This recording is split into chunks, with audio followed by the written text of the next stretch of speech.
എനിക്ക് ഇത്രേ പറയാനുള്ളൂ അനിൽ. നിയമത്തിന്റെ വഴി തന്നെ പോകും. ഇതുവരെ നടന്നിട്ടുള്ളതിന് വളരെ കൃത്യമായിട്ടുള്ള രീതിയിൽ തന്നെയാണ് അന്വേഷണം മുന്നോട്ട് പോകുന്നത്. അത് എല്ലാ ഏജൻസീസും ആയിരിക്കും മുന്നോട്ട് പോകുന്നത്.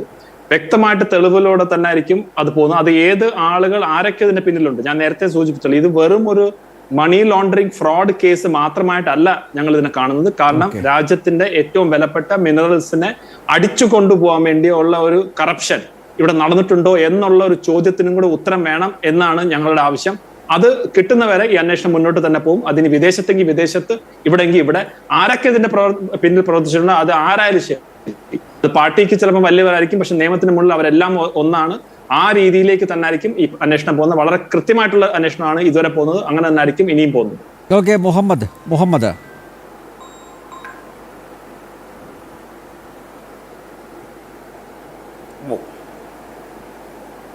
പറയൂ സർ. അല്ല, വീണയെ വിശുദ്ധിയായിട്ട് തന്നെയാണോ കാണുന്നത്? വീണ നിരപരാധിയാണ് എന്ന ഒരു ബോധ്യം തന്നെയാണോ ഉള്ളത്?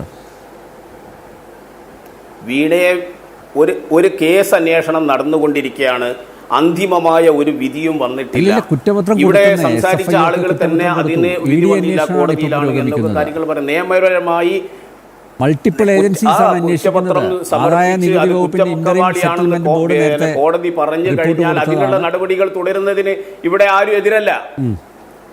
ഇന്ത്യയിൽ പൊതുവെയുള്ള ഒരു ധാരയുണ്ട്. ഈ ഇഡിയും അതുപോലെ കോടതി നടക്കട്ടെ, കോടതിയിൽ എല്ലാ കാര്യങ്ങളും ഒരു പരാതിക്കാരനുണ്ടല്ലോ, ആ പരാതി രീതിയിൽ കാര്യങ്ങൾ നടക്കട്ടെ. ഒരു പരാതി ഒരു BJP നേതാവ് ഒരു പരാതി കൊടുക്കുക, ആ പരാതിയിൽ വന്ന് അന്വേഷണങ്ങൾ നടത്തി അത് ശരിയാണെന്ന് പറയുക, അന്വേഷണ ഏജൻസി യഥേഷ്ടം വീടുകളിൽ മേയുക, അങ്ങനെ ഒരു സാഹചര്യം ഇന്ത്യയിൽ വളരെ ഗൗരവമായി ഈ 1-2 വർഷങ്ങളായി നടന്നുകൊണ്ടിരിക്കുകയാണ്.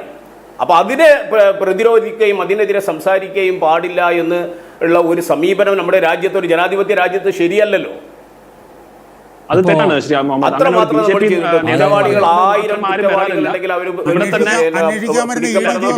വണ്ടി തല്ലി പൊളിക്കാനും പാടില്ല. ഇവിടെ ഈ ഒരു വിഷയം തന്നെ ഈ കേസിൽ തന്നെ പണം പറ്റിയ നിരവധി ആളുകളുടെ പേരുകൾ പറയുന്നുണ്ടല്ലോ.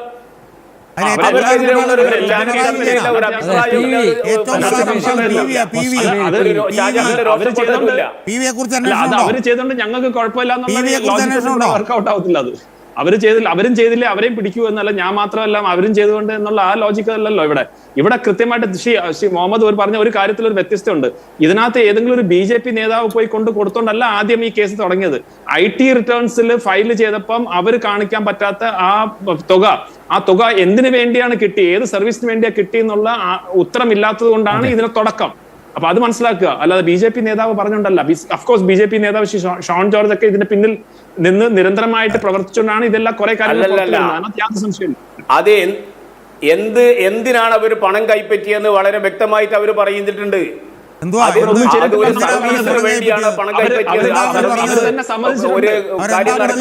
നടന്നതില്ല എന്നുള്ളതല്ല, ആ സർവീസിന് വേണ്ടി കമ്പനികൾ തമ്മിലുള്ള എഗ്രിമെന്റ് ഒരാൾ പണം കൈപ്പറ്റിയല്ല. കമ്പനികൾ തമ്മിൽ ഒരു എഗ്രിമെന്റ് ഉണ്ടായാൽ ആ കമ്പനിയിൽ പണം കൈമാറേണ്ടി വരും.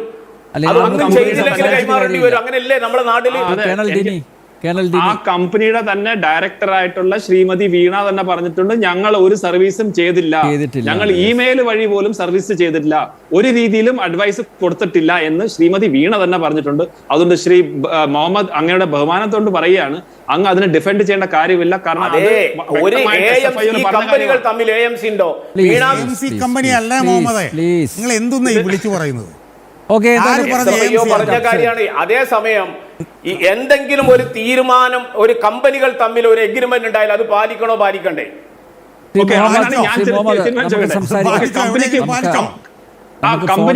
കമ്പനിക്കാണ് പൈസ കൊടുക്കുന്നത്. ശരി, അങ്ങയുടെ വാദം. എന്റെ ചോദ്യമാണ്, 2 കമ്പനികൾ തമ്മിൽ ഒരു എഗ്രിമെന്റ് ഉണ്ടായാൽ അത് പാലിക്കണോ പാലിക്കണ്ടേ? ഓക്കെ, അങ്ങനെയാണെങ്കിൽ ശ്രീമതി വീണയ്ക്ക് എന്തിനാ പൈസ കൊടുത്തത്? ആ വീണ തന്നെയല്ലേ കമ്പനി തന്നെയല്ലേ വീണ. അപ്പൊ വീണയ്ക്ക് എന്തിനാ വീണ എക്സ്ട്രാ പൈസ കൊടുത്തത്? അതെന്തിനാണ് പൈസ കൊടുത്തത്? അതിന് ഉത്തരവുണ്ടോ?